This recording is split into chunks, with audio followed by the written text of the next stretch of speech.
Welcome to Raj news. ఎండాకాలంలో అనూహ్యంగా కురుస్తున్న అకాల వర్షాలు రైతులకు తీవ్ర నష్టాన్ని మిగులుస్తున్నాయి. 2 రోజులుగా పడుతున్న వడగండ్ల వాన, ఈదురు గాలులు అన్నదాతల కష్టాన్ని నేలమట్టం చేశాయి. మెదక్, సంగారెడ్డి, ఆదిలాబాద్, ఉమ్మడి వరంగల్ జిల్లాల్లో విస్తారంగా పంటలు దెబ్బతిన్నాయి. హనుమకొండ జిల్లా భీమదేవరపల్లి మండలంలో ఏటుగా పెరిగిన పంటలు ఒక్కసారిగా కురిసిన వర్షం, ఈదురుగాలుల దెబ్బకు కూలిపోయాయి. చెట్లపై ఒక్క మామిడి కూడా మిగలకుండా నేల కూలిపోయింది. జొన్న చేను పూర్తిగా వాలిపోయి మొక్క కూడా కనిపించని పరిస్థితి ఏర్పడింది.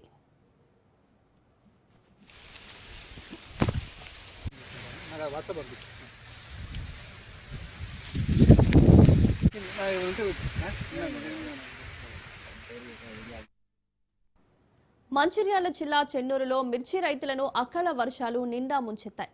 పంటకు గిట్టుబాటు ధర ఉన్నప్పటికీ అకాల వర్షాలతో రైతులకు మరింత నష్టాన్ని మిగిల్చేలా చేసిందని అన్నదాతలు ఆవేదన వ్యక్తం చేస్తున్నారు.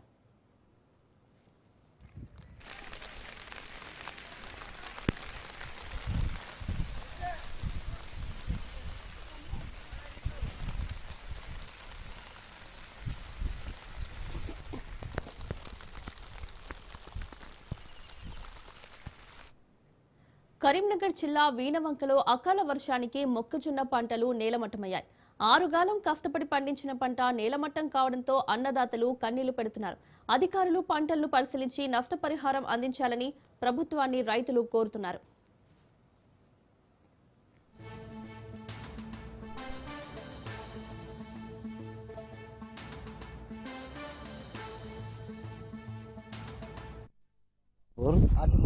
ఆసిఫాబాద్ జనకాపూర్ శివార్ల 2 ఎకరాల పంట వేసినాం. వేస్తే రాత్రి వర్షం వచ్చింది, గాలికి మొత్తం పంట మొత్తం నష్టమైంది అని ఏమన్నా. జొన్నలు వేసినాం, వేస్తే రాత్రి వర్షంకి మొత్తం కింద పడిపోయింది. ఆడిది పంట కూడా చేతుగా వచ్చే విధంగా లేదు. నేను మొక్కజొన్న పంట వేసినాను. ఈ రాత్రి వర్షానికి, అకాల వర్షానికి పంట మొత్తం నేలకు ఒరిగింది.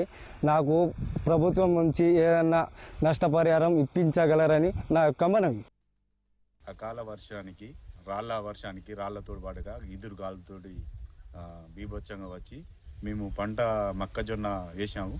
వేసిన దానికి ఈదురుగా వచ్చి మొత్తం పంట నేల మొత్తం అయిపోయింది. మేము సుమారుగా 40 నుండి 50 వేల పెట్టుబడి పెట్టాము. దీనికి ఇంకొక 15 రోజులు అయితే కొంచెం వస్తుందని అనుకున్నాము. అందులోనే ఇది మొత్తము నిన్నటి వర్షానికి మొత్తం అంతా నేలమట్టుపై కంకి ఇట్లా పాలు పోసుకేసేలా అంతా మొత్తం పడిపోయింది. దీనికి ఏంటి పని రాకులు లేకుండా అయిపోయింది. దీనికి సంబంధించిన అధికారులు వచ్చి సర్వే చేసి ఏదన్నా ఆదుకోవాలని కోరుకుంటున్నాం. జమ్మికుంట నుండి వీణవంకకు 4 లైన్ వేయడం జరిగింది గత సంవత్సరం క్రితం. అందులో భాగంగా నర్సింగపూర్లో ఇరుపక్కల 2 పక్కల డ్రైనేజీ వేయకపోవడం వల్ల ఇళ్లలోకి భారీగా నీరు రావడం జరిగింది. రాత్రి 2 గంటలకు వడగళ్ల వర్షంతో ఇళ్లలోకి లోపలికి నీళ్లు రావడం జరిగింది.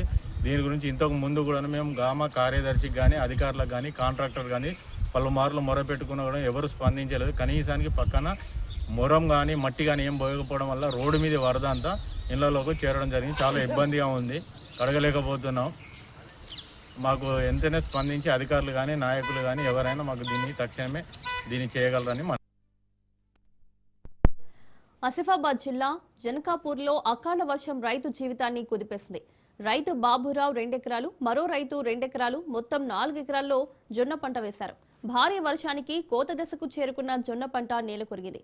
పంట ఖర్చు కూడా వచ్చేలా లేదని రైతులు వాపోతున్నారు.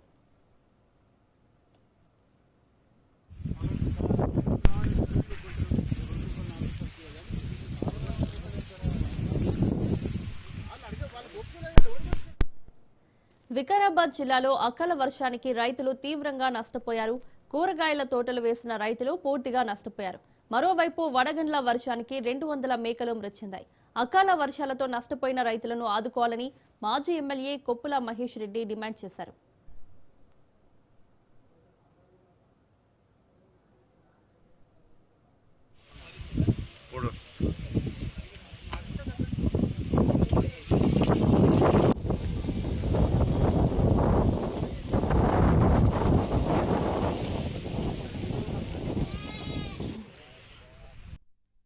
రాత్రి పడ్డటువంటి వాన సందర్భంగా పోల్కంపల్లి గ్రామంలో దాదాపు ఒక 50 నుంచి 60 ఎకరాల పంట నష్టం జరిగింది. గతంలో వానాకాలంలో కూడా ఇదే ప్రాంతంలో దాదాపు 150 ఎకరాలు పెద్ద ఎత్తున నష్టపోయిన రైతులందరూ కూడా. ఎందుకంటే అప్పుడు వానాకాలంలో అకాల వర్షం వల్ల ప్రతి రైతు ఇక్కడ దాదాపు ఈ గ్రామంలో ఈ మండలంలోనే హైయెస్ట్ పంట నష్టం జరిగింది ఇదే గ్రామంలో. దాదాపు ప్రతి ఒక్క రైతు కూడా ఆ టైంలో అన్ని పెట్టుబడులు అయిపోయినాయి. పంట చేతికొచ్చే సమయంలో నష్టం జరిగింది. మరి అప్పుడు కూడా ప్రభుత్వం మరి వచ్చి అందరెవరో నష్టపోయారో వాళ్ళని వివరాలు తీసుకుపోయారు, కానీ వాళ్ళకు ఒక చిల్లి గవ్వ కూడా ₹1 కూడా ఇప్పటి వరకు ఇవ్వలేదు. ప్రతి రైతు కూడా అప్పుడు దాదాపు 20 నుంచి 30 వేల రూపాయలు పెట్టుబడులలో నష్టపోయారు. మళ్ళీ అదే రైతుల్లో దాదాపు అదే 150 ఎకరాల్లో దాదాపు ఒక 60-70 ఎకరాలు ఇప్పుడు కూడా, ఎందుకంటే ఇప్పుడు కూడా మళ్ళీ వాళ్ళు మక్కలు కానీ జొన్నలు కానీ కూరగాయలు ఇతర పంటలు వేసుకున్నారు. అవన్నీ కూడా రాత్రి పడ్డటువంటి వానకు మొత్తం కూడా నేల రాలిని రైతులందరూ నష్టపోయారు. కాబట్టి ఇప్పటికైనా ప్రభుత్వం వెంటనే ఈ పరిహారం ఇవ్వాలి.